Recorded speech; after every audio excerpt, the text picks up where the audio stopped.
दोनों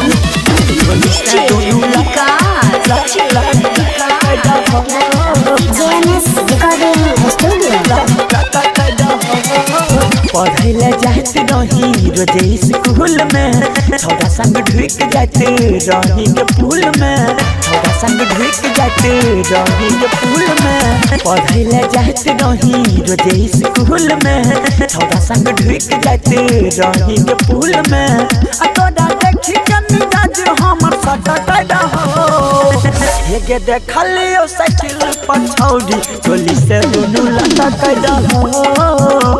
चोली से दोनों लटका हो हेगे देखलियो साइकिल पर छौड़ी चोली से दोनों लटका हो चोली से दोनों लटका हो चोली से दोनों लटका हो चोली से दोनों JNS Recording Studio.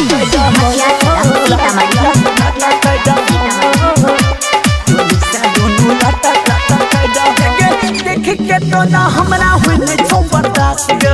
बना दे लच्छी छोटी चिन दहला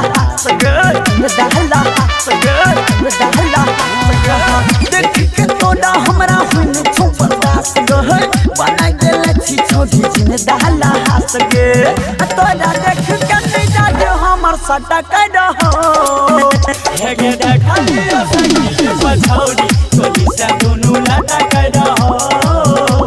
चोली से दोनों लटका हो चोली से दोनों लटका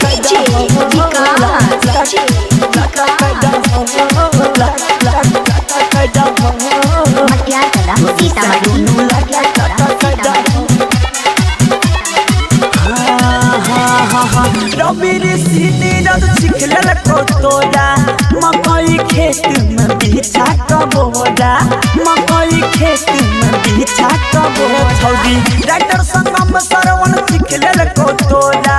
मकई खेत में बिछा कबोड़ा इहे देखी देखी मन हमर भाटा कैदा हो हेगे देखलियो साइकिल पर छौड़ी चोली से दोनों लटका हो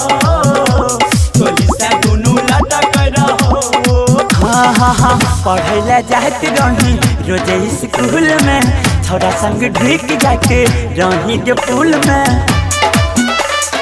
ये हरम जाती है पढ़े जाते रही रोजे स्कूल में छोटा संग ढुक जाते रही के पुल में तोरा देखी के दिमाग हमर सटका हो हेगे देखलियो साइकिल पर छौड़ी चोली से दोनों लटका हो